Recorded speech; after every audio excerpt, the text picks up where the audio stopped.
Opa, tudo bom? Como vocês muito provavelmente já sabem, na última semana eu lancei um vídeo falando sobre toda a franquia de Tekken até aquele momento. Desde o princípio com o Tekken 1 até o recente Tekken 7. Quero dizer, não mais tão recente, até porque já faz uns 8 anos que esse jogo foi lançado. E dando um gostinho do que viria no mais no novo Tekken 8. E o vídeo foi lançado no mesmo dia do lançamento do Tekken 8, propositalmente, para que fosse uma preparação do que estaria por vir. E agora que eu pude finalmente ver mais sobre o jogo, agora eu tô aqui para comentar sobre o que torna esse último capítulo a definitiva experiência técnica.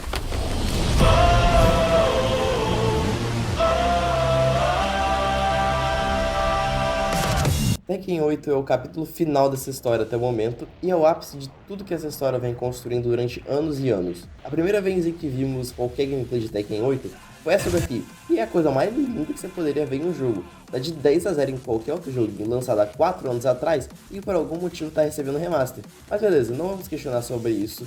Só que quando saiu a beta aberta do jogo, deu pra perceber que não era o mesmo gráfico, embora ainda assim seja lindíssimo e impressionante. Sério, dá pra ver os poros da pele dos personagens, chega a ser meio bizarro até de tão realista. E ainda assim, com todo esse realismo, temos a porra do urso aqui no meio. Um não, lembrei que são dois. Nessa beta aberta já podíamos ver alguns dos personagens que estavam no jogo e seus novos visuais, sendo provavelmente a melhor versão desses personagens, como Nina, Kazuya e o King, que tá perfeito nesse jogo.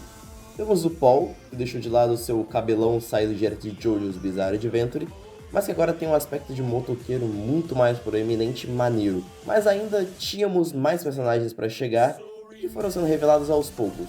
Agora imagina ficar esperando o trailer de revelação do seu main, para no final ele não estar no seu jogo.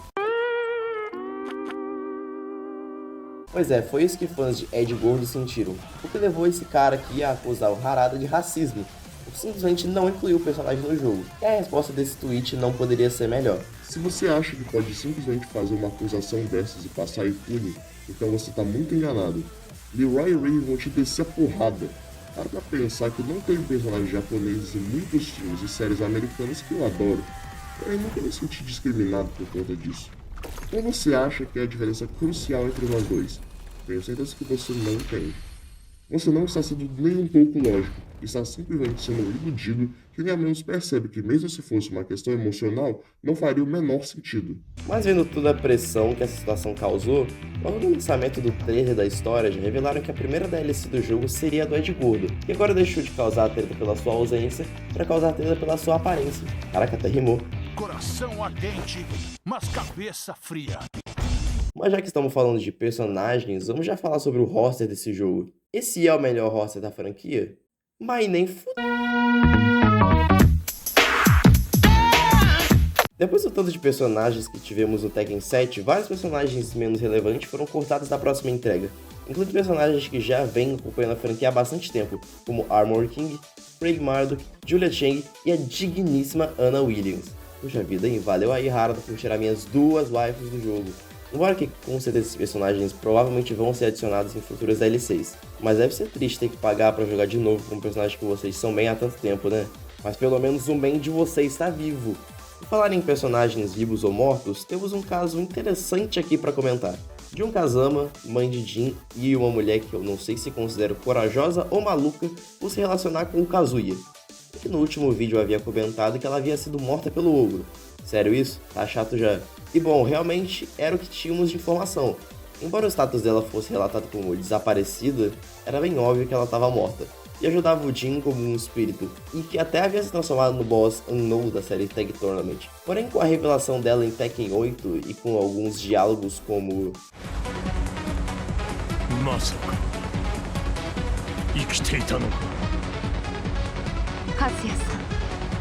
pareciam dar a entender de que na verdade ela seguia com vida. Porém, ao mesmo tempo, todas as aparições dela no modo história do jogo são nessa espécie de plano astral ou sei lá. Então ela ainda parece estar morta. Então toda a situação envolvendo essa personagem é realmente bem confusa. Mas sabe o que realmente é confuso? A escolha de personagens desse jogo. Como dito antes, esse jogo deixou de fora vários personagens antigos, mas ao mesmo tempo as escolhas de personagens colocados nesse jogo é um tanto duvidosa. Já que ok, é óbvio que temos os Mishimas aqui, né? além da Alissa, Zafina e Cláudio, que são personagens super importantes para desenrolar a história, Paul, LOL, Dina, Yoshimitsu e King, que são clássicos, Steve, que é um personagem marcante, legal e tal, mas aí chegamos nos duvidosos, como por que nesse jogo temos o Léo, a Léo, Leléo, Fengwei, que não faz basicamente nada no modo história, Shahin, o personagem mais irrelevante desse jogo, que eu tive que pesquisar o nome para ver o nome desse otário de tão esquecível que ele é, além de, claro, dos slots únicos pro Devil Jin e pra Panda. Por que desperdiçaram esse slot que poderia ir pra qualquer outro personagem para dar pra um outro urso? Sem falar, é claro, das novas adições que temos nesse jogo, sendo 3 novos personagens que, pra ser sincero, eu não fui muito com a cara deles, mas não chegam a ser uma Lucky Chloe de tão ridículos. Primeiro temos Azucena, a mais legal desse grupo. Ela é uma lutadora baseada em dança, é peruana e adora café. Café é a personalidade inteira desse personagem, o que resume muito bem a vida de muitos adultos por aí. Temos também Victor Chavalier, um superior do Raven que faz umas paradas loucas com pistolas, uma faca, uma espécie de espada cibernética muito louca, parece saída direto de Metal Gear, e faz uns teleportes aí. E é claro, a mais comentada e mais icônica nova personagem desse jogo, Reina. Um personagem que deu muito o que falar, principalmente por conta de seus paralelos com o Heihachi Mishima, que havia morrido no Tekken 7 e agora ela usava o mesmo estilo de combate no Tekken 8, levantando muitas teorias sobre o que ela seria e que vamos falar mais tarde. Agora, por que eu não fico com a cara desses personagens? Bom, eles têm um problema, especialmente o Victor e a Reina, de que eles parecem ter sido feitos pensando muito no propósito de serem legais e maneiros. O Victor faz várias paradas loucas que parecem saídas de anime e que não combinam muito com a vibe geral de Tekken. Além de a Reina ser um personagem extremamente chamativo em design e personalidade, e bom, quando você se esforça demais para que algo pareça legal, acaba tendo um efeito reverso e ao invés de parecer legal, só é extremamente cringe. E sim, o Devil Jin também está incluído nessa categoria. Mas sabe o que é legal de verdade? Vôlei. No meio de toda essa briga familiar e batalha pelo destino da humanidade, sempre existe espaço para um jogo de vôlei com porradaria envolvida. Um retorno do modo Tekken Ball que não era visto desde Tekken 3, onde pelo menos uma vez na vida podemos fingir que o Kazuya compartilha algum tipo de laço de fraternidade com sua família. Além de também termos o modo de jogo do Arcade Quest, onde você controla um desses bonecos cabeçudos, parece aqueles avatares antigos do Xbox 360, e vai jogando partidas de Tekken contra outros cabeçudos e vai conhecendo várias pessoas, incluindo um rival Edge de anime com cabelo branco, e tem até o Harada dentro desse modo, pois, no final, Tekken são os amigos que fizemos no caminho.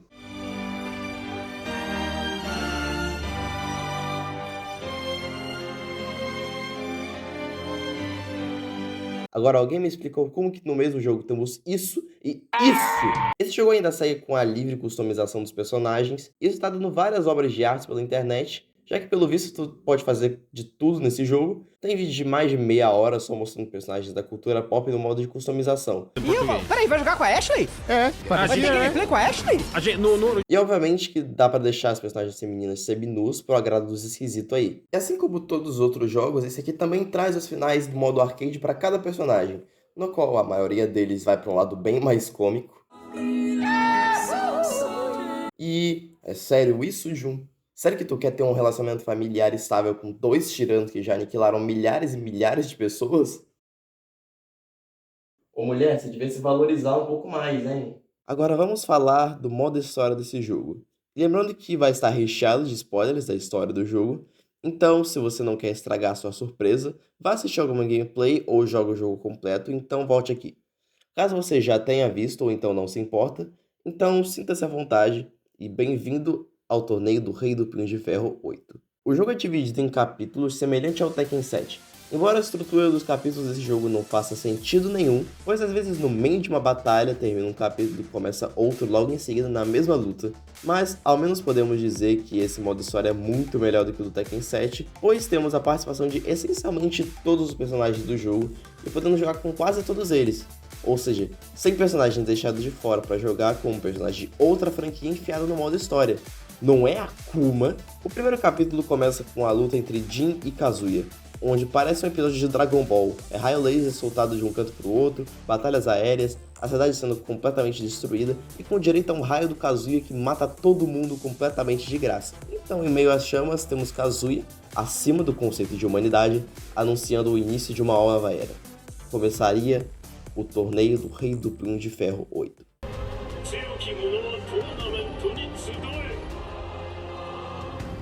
己の拳で栄光を勝ち取るがいい。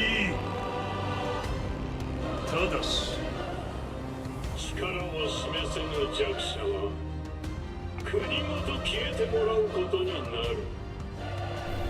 さあ全人類よ、世界を闘争で満たせ。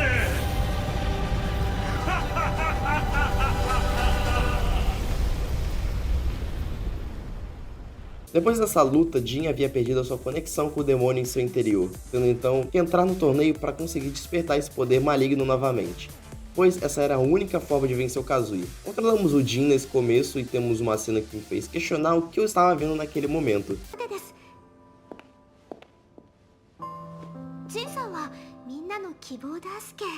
Esperança do caralho, esse cara aí fez a Terceira Guerra Mundial. No torneio então vemos a primeira aparição da Reina no modo história.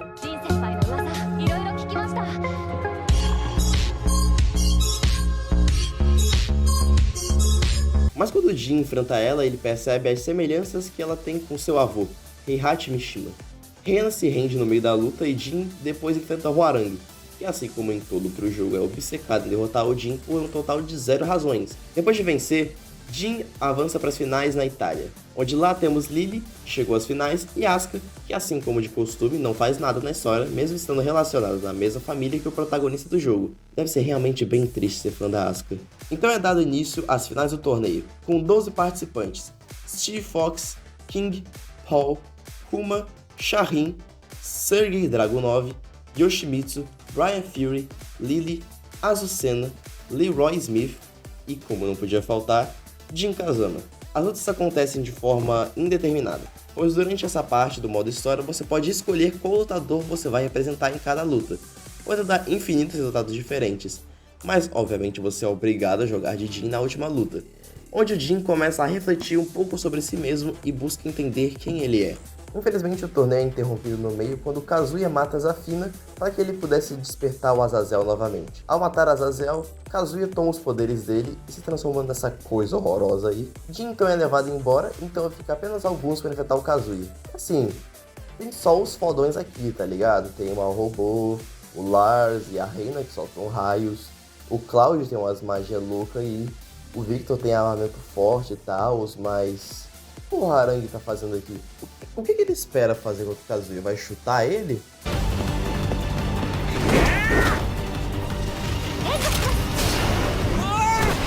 Parabéns, Hwoarang, você fez tudo que podia e ainda fracassou miseravelmente. A Reina consegue tirar um X1 com o Kazuya e sobrevive, já demonstrando a resistência dela, e o Cloud consegue acertar um último ataque efetivo antes de morrer, forçando o Kazuya a recuar. Após isso, temos uma guerra entre dois lados.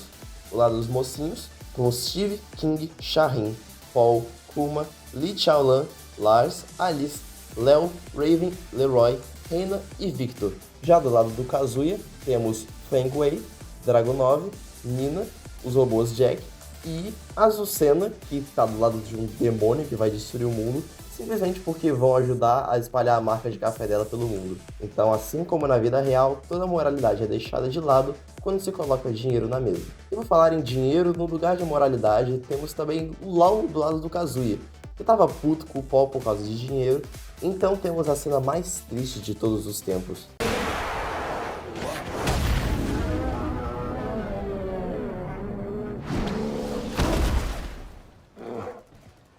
Kuma!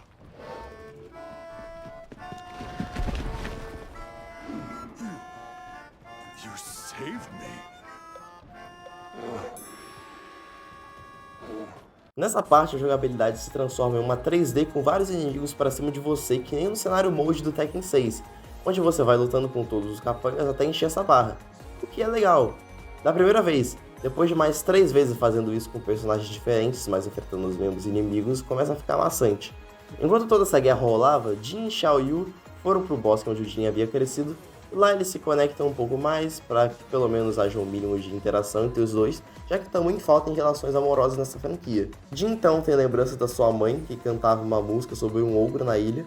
Jin então vai para até a árvore, e então é transportado para uma espécie de outro plano. Após isso, vários Jack 7 chegam para capturar o Jin, mas a Xiaoyu cuida de todos eles, enquanto esse panda maldito não faz nada. Voltando para o campo de batalha, Depois de todas as unidades de Jack 7 serem derrotadas, aparece o Jack 8, que é super imponente e tal, e que vence a Alissa, mas logo em seguida pede para Lily e para Asuka, que chegaram lá. Parabéns, Asuka, aproveite seus 20 segundos de relevância antes de voltar para o esquecimento. Kazuya então aparece no lugar e está destruindo todo mundo por lá, incluindo os próprios aliados, e a Reina que decide se jogar na frente do raio do Kazuya por 0 motivos. Kazuya sente a presença do Jin ao longe e vai atrás.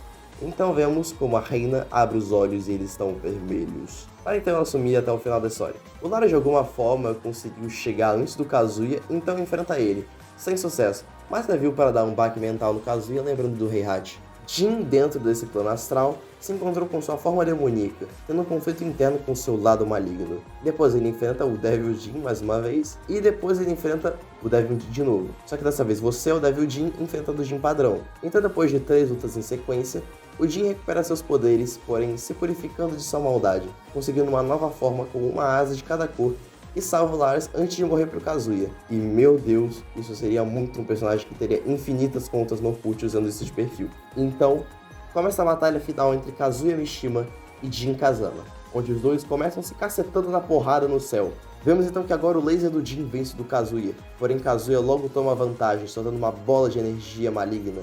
Então, quando tudo parecia perdido pro Jin, ele começa a ver sua mãe. Ele entrega uma flor, purificando completamente seus poderes demoníacos, deixando de ser Devil Jin para se tornar Angel Jin. Angel Jin e True Devil Kazuya são tão poderosos que um vulcão explode embaixo d'água, fazendo os dois começarem a lutar em uma plataforma indo direto para o espaço, com demonstração de poder e efeitos de brilho dignos de uma batalha final de Gurren Lagann. Após esse choque, os dois desgastam suas transformações, então caindo de volta na Terra para uma última trocação franca de soco na mais pura essência de Tekken.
Will be a shining star of hope. Tu devi vivere. Believe in yourself and look to the future. 이걸로 끝은 아니겠지? 戦いとは戦いとは生きることそのものだ。しぶといやつめ。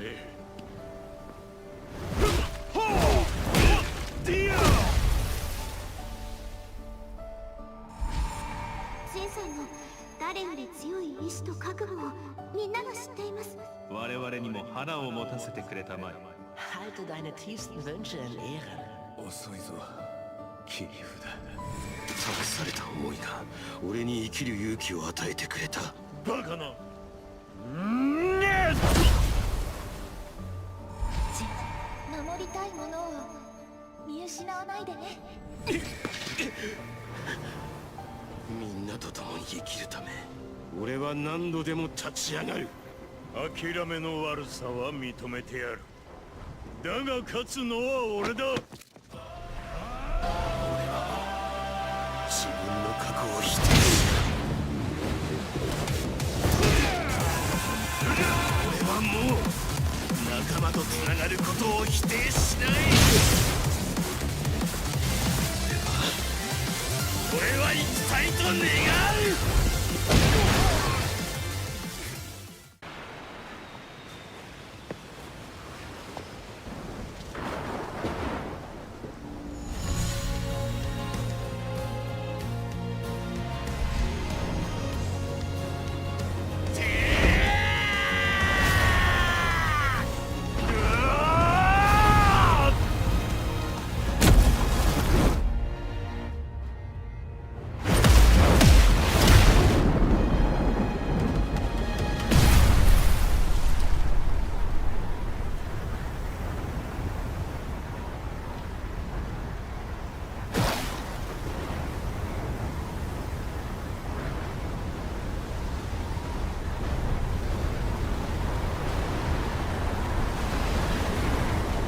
E no fim, Jin apenas larga Kazuya ali, já que seu coração já não era mais tomado por vingança, ou pelo ódio que corria no sangue Mishima. Jin havia se libertado de todas as correntes que o prendiam de ser quem ele realmente deveria ser. Após isso, cortamos para a cena do corpo do Kazuya jogado no chão, que então é aproximado pela misteriosa figura de Jun Kazama. E esse é o fim. O final da história de Tekken, pelo menos até o momento, sendo um perfeito ponto final para a maluquice dessa franquia. E se algum dia tentarem superar a escala de poder desse jogo, vão ter que começar a destruir planetas e escaralhar tudo. Mas bom, Angel Jin é algo que eu definitivamente não esperava. Já era de se esperar uma forma final pro Jin, assim como foi pro Kazuya, mas isso já parece uma armadura perdida de Cavaleiros do Zodíaco. O jogo ainda tem um final alternativo, onde o Kazuya vence e joga o Jin do precipício, e mesmo sem o gênio diabólico, ele diz que vai dominar o mundo. O que nos revela que acabou toda a história de formas demoníacas, ou pelo menos é o que eu achei, já que em uma cutscene secreta vemos essa cena.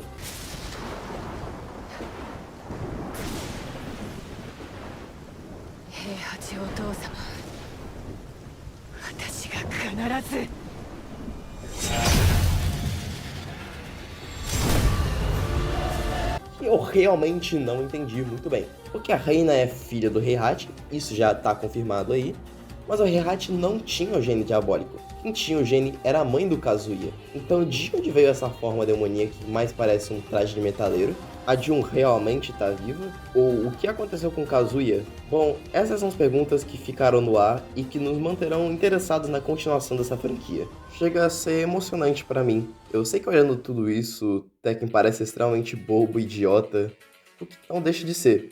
Mas depois desses últimos meses acompanhando essa franquia, criando o maior vídeo que eu já fiz e vendo o final dessa saga, me deixa emocionado.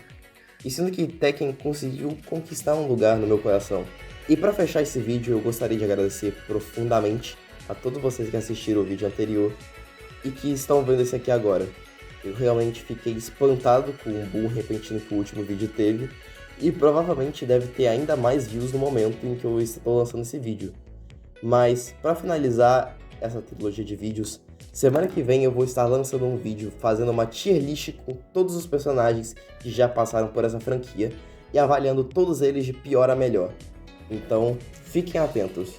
Muito obrigado e até mais.